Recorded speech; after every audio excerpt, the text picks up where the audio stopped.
அவங்க கால் மேல கால் போட்டு உட்காருவாங்க, கலாச்சார சீர்கேடு, பப்புக்கு போவாங்க, தண்ணி அடிப்பாங்க, முட்டி வரைக்கும் ட்ரெஸ் போடுவாங்க. இவ்வளவு தூரம் பேசுறாங்கல்ல, அப்பா அம்மா சொல்லியே வேணாம் வந்துட்டு போயிடும். ஏன் உங்களுக்கு இவ்வளவு தூரம் வியாக்கியானம் பேசிக்கிட்டு உங்களுக்கு எங்க போச்சு அறிவு? Certain qualities to have that respect. You need to earn your respect. சும்மா ஒரு கேன மாதிரி இருந்துட்டு ரெஸ்பெக்ட் பண்ணனா பண்ண முடியுமா?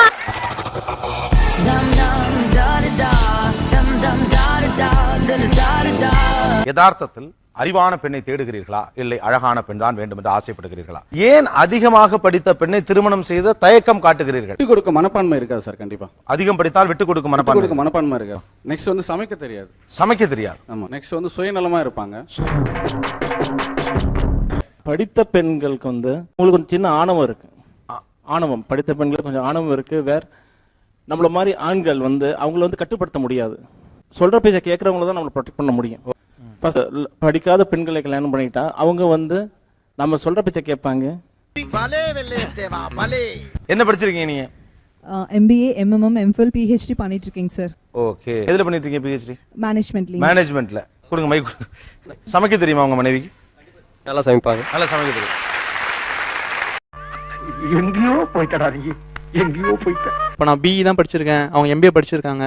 அத நான் MBA படிச்சிருக்கேன், உங்களுக்கு தெரியாது. புரியல, படிச்சது காட்டினா எப்படி அது புரியல? அவங்க படிச்சவங்கிறத என்னைக்காவது ஒரு ஸ்டேஜ்ல காமிச்சிருவாங்க, நம்மளோட அதிகமா படிச்சிருக்கோம் அப்படிங்கிறத. நான் ஏதாவது ஒண்ணு சொல்லுவேன், அவங்க திருப்பி சொல்லுவாங்க. தேவலாம் பிரச்சனை வரும் குடும்பத்துல.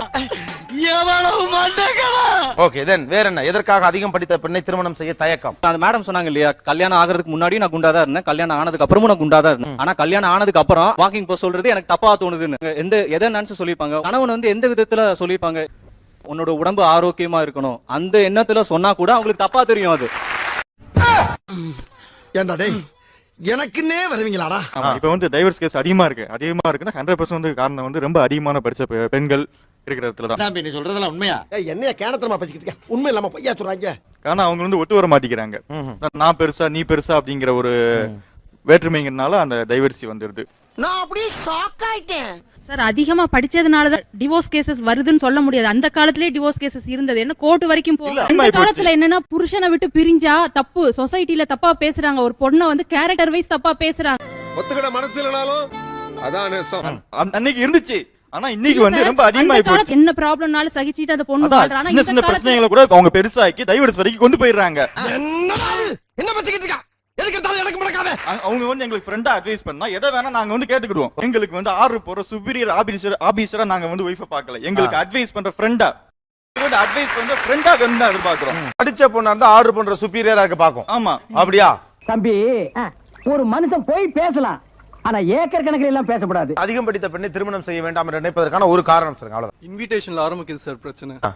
என் பையன் கம்மியா படிச்சிருந்தா, என் சொந்தக்காரங்க, என்னை சுத்தி இருக்க மக்கள் எல்லாருமே வந்து ஒரு ஏளனமா தான் பாப்பாங்க. கண்டிப்பா நீ ஊர்த்தமா உன் நல்ல மனசுக்கு நீ தான் ஜெயிப்ப. இவங்களுக்கு ஒரு இன்செக்யூர் ஃபீலிங், ஐயோ நம்மள விட இவ அதிகமா படிச்சிருக்கா, எது சொன்னாலும் நம்மளோட அதிகமா படிச்சிருக்கனாலதான் இவ பேசுறா அப்படின்னு இவங்க எடுத்துக்கிறாங்களே ஒழிய இதுக்கு முன்னாடி பிரச்சனை இல்லாம இல்லையா? கூட்டு குடும்பமே பிடிக்காது அவங்களுக்கு. அவங்க ஹஸ்பண்ட் ஒய்ஃப் மட்டும் தான் இருக்கணும், வேற யாரும் இருக்க கூடாது. ரீசன் வந்து மெயின் பாத்தீங்கன்னா அதிகமா படிச்சவங்க. நெக்ஸ்ட் வந்து மாடர்னா இருக்கணும். இது ஒரு வேலிட் பாயிண்ட். கரெக்டா கட்டுப்பிட்டா? கூட்டு குடும்பத்தை உடைக்கிறார்கள் படித்த பெண்கள், அப்படியா? அப்படிலாம் கிடையாது சார். இப்ப எல்லாரும் ஒண்ணா இருக்கணும் தான் திங்க் பண்றாங்க. இப்படிதானப்பா பொய்யா பேசிக்கே இருப்பா. கூட்டு குடும்பம் கண்டிப்பா உடையுது. அவங்களுக்கு வந்து எனக்கு பிறகு போற பிள்ளைங்களை பாத்து என் புருஷனை பாத்துக்கிறேன், ஆனா எங்களோட அப்பா எங்களோட அம்மா இதெல்லாம் நான் பார்க்க முடியாது. எப்படி சார் இவ்வளவு கரெக்டா சொல்றீங்க? எப்படி எல்லா இடத்துலயும் பெண்கள் தான் வேணாம்னு சொல்றாங்களா? எத்தனையோ இடத்துல பசங்க அம்மா அப்பா வேண்டாம், ஒரே தொல்லை, அனுப்பிச்சு விடலாம், அப்பா பார்த்தாலும் எங்கேயாவது கொண்டு ஹோம்ல விட்டுறான்னு பசங்க எத்தனையோ இடத்துல அனுப்புறாங்க சார். இவ்வளவு தூரம் பேசுறாங்கல்ல, அப்பா அம்மா சொல்லியே வேணாம் வந்துட்டு போயிடும். ஏன் உங்களுக்கு இவ்வளவு தூரம் வியாக்கியானம் பேசுறீங்க? உங்களுக்கு எங்க போச்சு அறிவு? மாட்டுனாடா மானஸ்த. நம்ம சேனலுக்கு புதுசா வந்த சப்ஸ்கிரைப் பண்ணி வச்சுக்கோங்க. அண்ணாக்கள் வாழுமிடம் காடு. இந்த வீடியோக்கு ஒரு லைக் போடு. ஐ மீன் அந்த பொண்ணு பிறந்து வளர்ந்ததுல இருந்து அவ எப்படி வளர்றா? அவங்க அம்மா அப்பா வந்து கூட்டு குடும்பத்துல இருக்காங்களா? அவ குடும்பத்துல ஒரு பொண்ணா இருக்காளா? இவ ஒரே பொண்ணா இருந்து வளர்ந்தா அவளுக்கு அட்ஜஸ்ட்மெண்ட் அப்படின்றது வராது. எதை வச்சு அப்படி சொல்றீங்க? படிச்சதுன்றது ஒரு அவேர்னஸ் கொடுக்குது, அவ்வளவுதான். படிக்காத ஒரு பொண்ணை கூட கொண்டு போயிட்டு நியூக்ளியர் ஃபேமிலியில வச்சீங்கன்னா அவ கூட நாளைக்கு நியூக்ளியர் ஃபேமிலி தான் விரும்புவா. ஒரு ஐ மீன் ஒரு அதுக்கும் படிப்புக்கும் எந்த சம்மந்தம் இல்லை. சின்ன வயசுல இருந்து எப்படி வளர்ந்து வராருன்றதுதான் முக்கியம். என்னடா சொல்ற? என்னால நம்ப முடியலையே. உங்க என்ன சொல்றது, நான் என்ன கேக்குறது அப்படின்ற எண்ணம் ஆண்களுக்கு நிறையவே இருக்கு சார். நம்ம ஃப்ரெண்ட்லியா சஜஷன்ஸ் கொடுத்தாலும் நீ சொல்லி நான் கேட்கணுன்ற அவசியம் கிடையாது, நான் செய்யறதுதான் நான் சொல்றதுதான் அப்படின்ற ஒரு எண்ணத்தோட நீங்க நடந்துக்கிறீங்க. புரிஞ்சதா? எத்தனையோ ஃபேமிலில வந்து லேடிஸ் சம்பாதிச்சுதான் ஃபேமிலி லீட் பண்ற ஃபேமிலிஸ் இருக்கு. உண்மை. என்னை விட அதிகமா சம்பாதிச்சு இவ காசுல நான் வாழ வேண்டியிருக்கேங்கிற மனப்பான்மை அந்த ஜென்ஸ்க்கு இருக்கு. அதனால ப்ராப்ளம் அவங்க பண்றாங்க. அவங்க சம்பாதிச்சு நாங்க வாழ்றோங்கிற ஒரு அக்செப்ட் பண்றோம், அக்செப்டேஷன் இருக்கா, ஹாப்பியா இருக்கும். அந்த ஹாப்பி அவங்க கிட்ட ஏன் இருக்கிறது இல்ல? பெண் வந்து ஆண்கள் சொல்றத கண்டிப்பா கேட்டுதான் சார் ஆகணும். ஏன்னா பேச விடுங்க கொஞ்சம் என்ன. காலங்காத்தால ஒரு ரூசு போயிட்டு வந்து சிக்கிட்டமே. ஏன்னா நம்ம கலாச்சாரத்தைப்படி தன்னை விட பெரியவங்களை மதி கத்துக்கணும். அது இந்த காலத்து பெண்களுக்கு கிடையவே கிடையாது. அவன் யாரா உள்ள கை தட்டினவன்? உங்களுக்கு சகோதரிகள் இருக்காங்களா? கிடையாது. இல்ல இருக்காங்க. சிஸ்டர்ஸ், உங்களுக்கு பழக்கமான தோழிகள், சித்தி பொண்ணுங்க இருக்காங்க. அப்ப அவங்க எல்லாம் அப்படித்தானா? பெரியவங்களை மதிக்க மாட்டாங்களா? 10% என் தங்கச்சி வந்துட்டாங்க. அதுல வந்து 10% உங்க சித்தி பொண்ணுலாம் அந்த 10%ல வந்து வரல. அது 10% சார் உங்க டீடைல். என்னடா முட்டாத்தனமா பேசிக்கிட்டு இருக்க முட்டா பயல. எனக்கு நம்ம வீட்ல பிள்ளைங்க எல்லாம் படிச்சிருக்கா இல்ல? அதிகமா படிக்கல சார். அதிகமா படிக்கல. மதிக்க மாட்டாங்கிறதுக்காக நீங்க படிக்க வைக்கல? சார் அவங்க படிக்கல சார், அவ்வளவுதான். படிப்பு வரலங்கிறதுக்காக படிக்க வைக்கல. ஓகே, அதனால தான் படிக்க வைக்கல. லகட பாண்டியா. படிக்கலனா எந்த பொண்ணு மதிக்கும் சார்?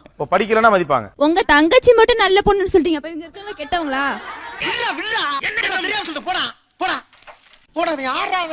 நான் சொன்னது 90% பெண்கள். நீங்க 10% வந்துட்டீங்க, அப்பயே சொல்லியாச்சு. என்ன உருட்டு நீ உருட்டு. யாரும் பேசினாங்க, அவங்க எல்லாரும் பேசினதுல ஒன்னு அப்சர்வ் பண்ணீங்கன்னா, பொண்ணு ஆம்பளை சொல்றத கேட்கணும். The male chauvinist attitude, that is a problem with them, it's not with the women. நான் குமார் அவசரப்பட்டிய.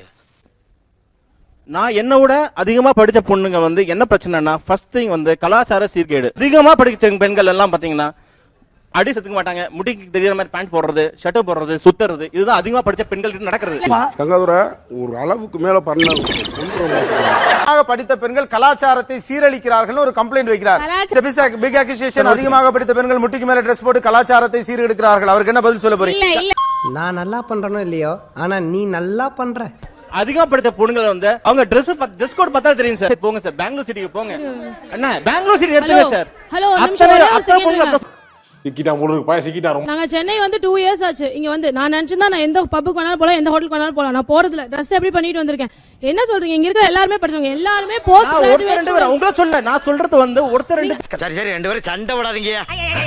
பேசுற 90% 10%கே நான் வரேன். அந்த 10% பொண்ணுங்க தான் ட்ரெஸ்ஸிங் அதெல்லாம். நீங்க சொல்ற மாதிரி 90% பொண்ணுங்க நல்லா தான் இருக்காங்க. பாருங்க, அது அவங்க கல்ச்சர். படிச்ச பெண்கள் அடக்க ஒடுக்கமா இல்லைன்றதுக்கு சிம்பிள் உதாரணம். இங்க இருக்கிற யாராவது அட்னக்கால் போட்டு உட்கார்ந்துருக்காங்களா பாருங்க. எனக்கு என்ன புரியல சார். அப்படி அடக்க ஒடுக்கத்துக்காக சொல்ல வரேன் சார் நானு. இதுதான் இப்ப பிரச்சனையாக பார்க்கப்படுகிறது. கார் ஓட்டலாமா, அவங்க அட்னக்கால் போட்டு உட்காரலாமா, இல்ல சமணம் போட்டு தான் உட்காரலாமா, இது எல்லாத்தையும் நீங்கள் தான் தீர்மானிக்க.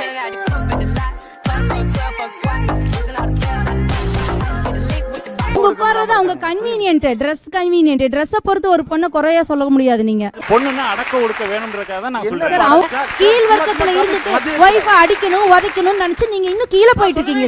உன்னைய பத்தி நான் கூட என்னென்னமோ நினைச்சிருந்தேன். நீ உடம்பு சீப்பாலா இருந்திருக்க. பெண்களை நாங்களும் எல்லாம் நிறைய படிச்சிருக்கோம், நாங்களும் அமைதியா தான் இருக்கோம், அடக்கமா தான் இருக்கோம். Dress போடுறது பொறுக்கல, கால் மேல கால் போட்டா பொறுக்கல, எதுதான் உங்களுக்கு பொறுக்கும்? இந்த அவமானம் உனக்கு தேவையா? இங்க படித்த பெண்கள் தான் மரியாதையா நடக்கிறது இல்லைன்னு சொல்றீங்க. அப்ப உங்க கூட பிறந்தவங்களை யாரும் படிக்க வைக்கிறது இல்லையா? அவங்கள மரியாதையா இருக்கிறது இல்லையா? ஒரு அசாசினேஷன் வேலையை செய்து கொண்டிருக்கிறீர்கள். அவங்க கால் மேல கால் போட்டு உட்காருவாங்க, தண்ணி அடிப்பாங்க, கலாச்சார சீர்கேடு, பப்புக்கு போவாங்க, முட்டி வரைக்கும் Dress போடுவாங்க. நம்முடைய குடும்பங்களிலும் நல்லா படிச்சுட்டு பேங்க் ஆபீசரா, ப்ரொஃபசரா, லெக்சரரா நிறைய பேர் இருக்காங்களே, அவங்களால கலாச்சாரம் சீர்கெட்டு போச்சா? You need to have certain qualities to have that respect. You need to earn your respect. சும்மா ஒரு கேன மாதிரி இருந்துட்டு ரெஸ்பெக்ட் பண்ணனா பண்ண முடியுமா? நம்ம சேனலுக்கு புதுசா வந்தவங்க சப்ஸ்கிரைப் பண்ணி வச்சுக்கோங்க. அண்ணாக்கள் வாழுமிடம் காடு இந்த வீடியோக்கு ஒரு லைக் போடு.